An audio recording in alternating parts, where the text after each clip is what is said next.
Hi guys, welcome back. Bit of a break, I guess.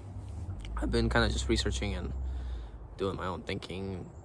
Don't mean to make a video every 4 days or whatever. I try to let the spirit guide me and share anything I need to share when it needs to be shared, right?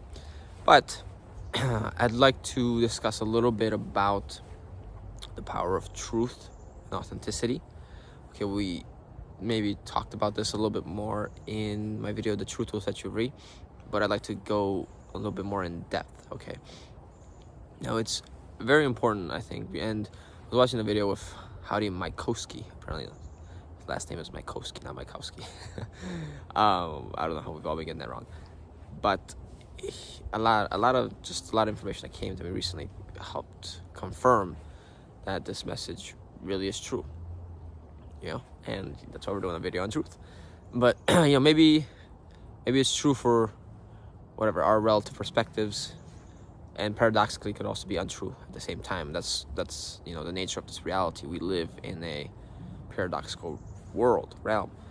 The image displayed in front of us is true because it's a projection of us, but it's also not true because it's an illusion. It's just a projection, right? It's not really real. And we are not really real. And just like I mentioned in the previous video, if you believe that you are the only real thing in a world of illusion, then you're still stuck in the trick and the trap and the cycle. Because even this body, even the senses, whatever, the mind, everything you experience here is also not real. You're also a projection from something higher, right? The true spiritual essence. And a few people were asking me whether, we can, or people without that spiritual essence, can they, dream in, color, or can they do certain things that maybe people with the essence can't, right? Or people with the true essence can, but rather they can't. And it's a very difficult question. I've still been trying to study that phenomenon, because who knows how much they really have. But it does very much seem like, a lot of the people around us are, if not NPCs, then at least on autopilot, or at least some sort of automated beings. Because, and I challenge you to test this out. Go ask the same question to a bunch of people and see how many automated responses you get. See if there's any variety, right? I mean, the algorithm might be able to throw some sort of variety your way, but how similar are they in nature, really? Okay, so let's really get into the topic of this video, because I've been going on a tangent for 3 minutes. So in order to receive more truth, right, in order to be able to handle any sort of information on the outside, it first starts with a realization within, and that's with the intent towards truth. And you may think that, let's say, actions don't matter as much in this world, since it's an illusion, so then your action would also be an illusion. That's kind of what I was inclined to as well. Okay, our actions are just acting, so they're just, they're not they're not as useful. They're not really doing anything, right?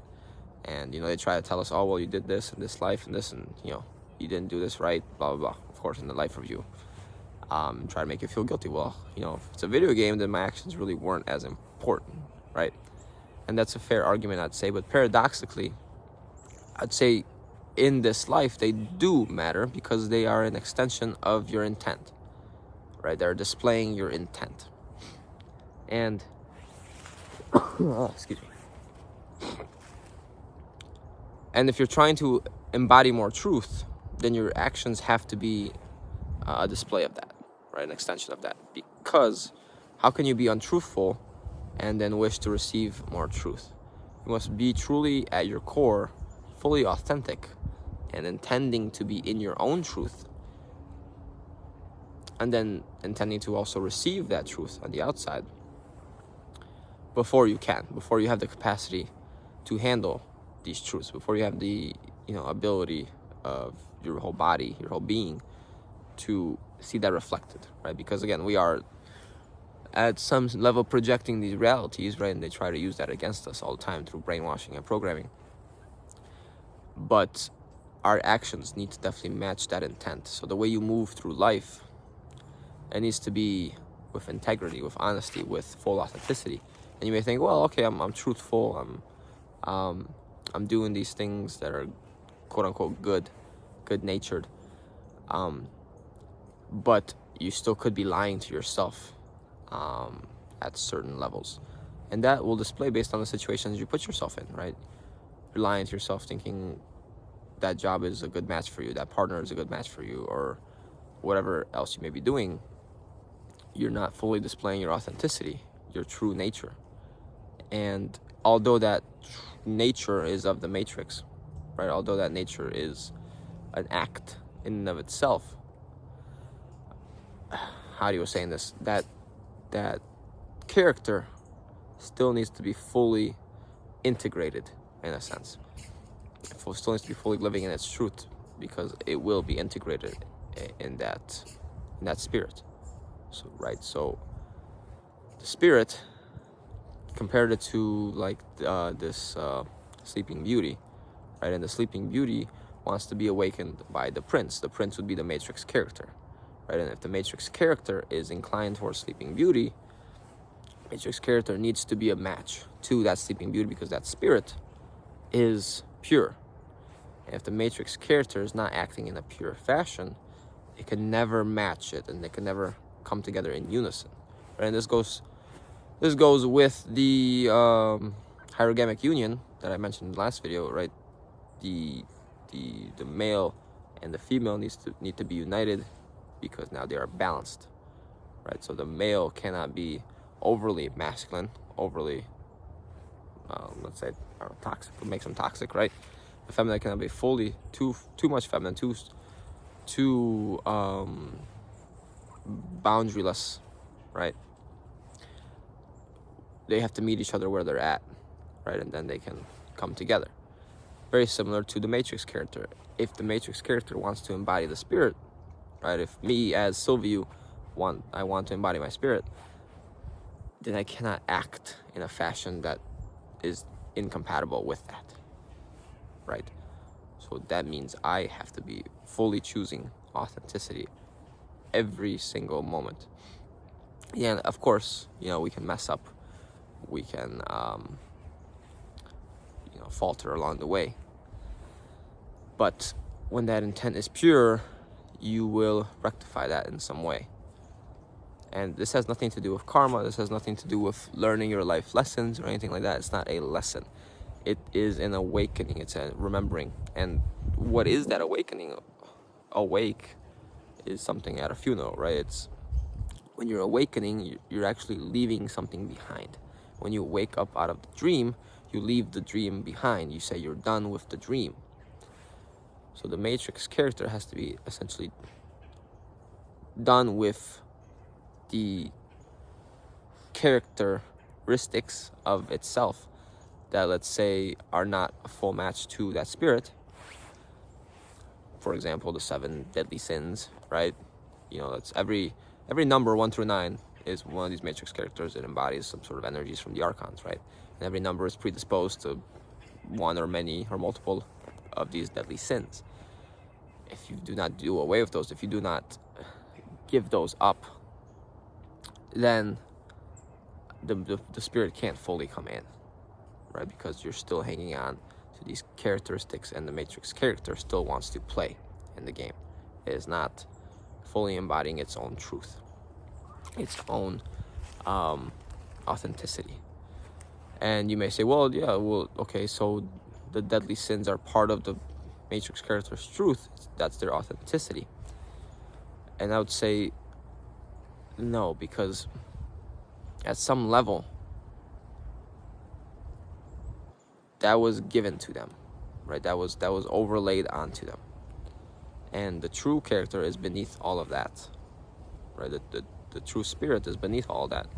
So again, it's that awakening, is that letting go of, that death of these things that you have to let go of.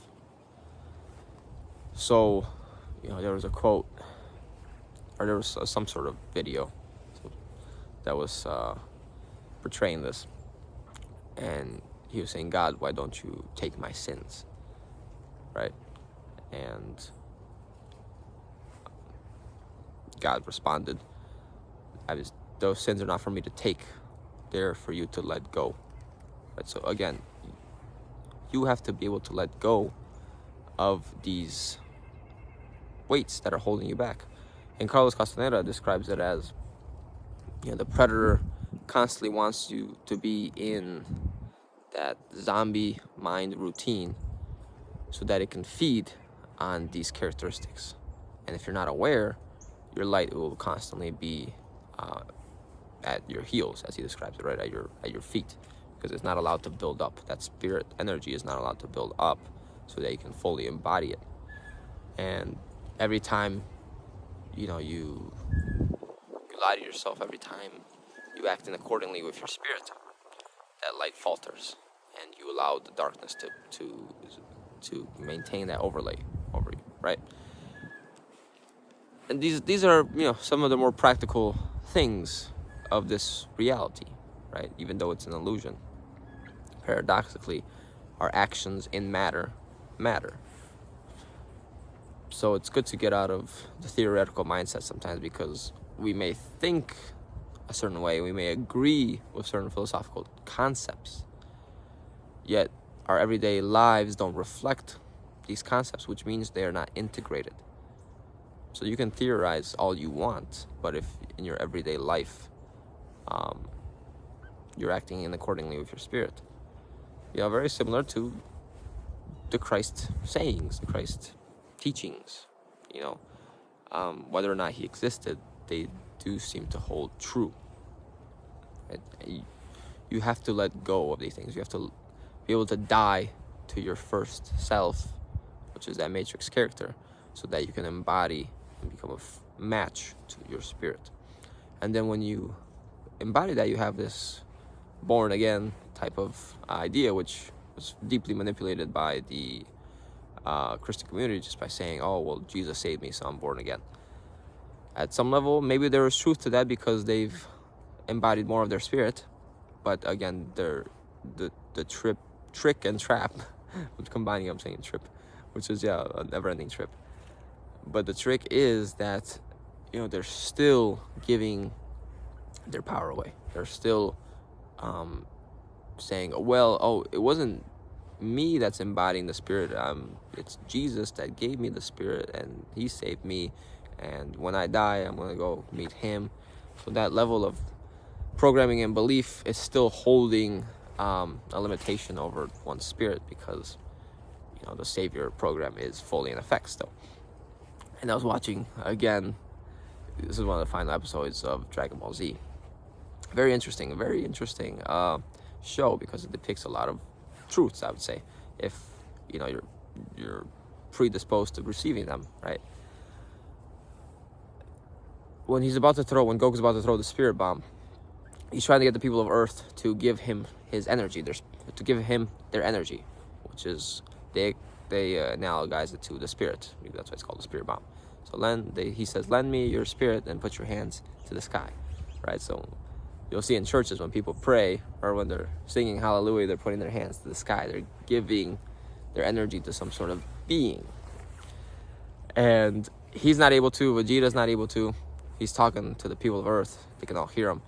And then all of a sudden, this guy, Mr. Satan, who is like this delusional, egoic human, but he's actually the strongest human on Earth, I would say, if we're not counting any of the Dragon Ball Z characters. His name is Mr. Satan. He gets them all riled up, and they all start chanting Mr. Satan while they're putting their arms to the sky. So, they think it's going to Mr. Satan, but it's really going to Goku, the Saiyan, or Aryan, because that worship energy is being directed. So let's replace Mr. Satan with another character. Let's say Jesus, or whoever, Yahweh, God, right? it's almost flip-flopped. It's like Satan, the demiurge, ruler of this reality, is using these characters, Jesus, God, whatever, to extract the energy, because people think, oh, it's going to God, it's going to Jesus, and then the demiurge just extracts that from one character and takes it, and then the demiurge just extracts it from Krishna, from Muhammad, from Allah, and boop, boop, boop. Tentacles are within each religion, right? And it goes to the very being. But it's almost like, again, these characters are being used for their own purpose. So then we can take that to a lower fractal. Your own matrix character is being used for that higher purpose of energy extraction, which maybe is being used for some even higher purpose, whatever, to help us, I don't know, awaken or realize. But you cannot deny that your energy is at some level being extracted when you're fully in your matrix character and you're not being authentic to your true self, right? You're letting the matrix character throw you around and run your life script, right? Without intending to be fully concerned with the truth of your spirit. So, the demiurge uses all these characters. It's running these lives, and, if you're unaware, if you're on autopilot, it will lead you to certain situations of this energy extraction.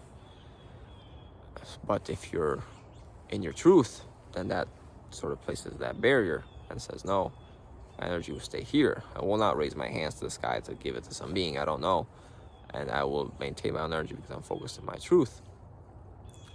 And I don't need to worship anybody. But there's no authenticity in me worshiping you, because that means I need something from you, so I will worship you, and I need you to save me, right? I need you to save me because I don't believe in myself. I don't have my full authenticity embodied. Anyways, that's the gist of what I was trying to say. Only took me about 17 minutes, so not bad.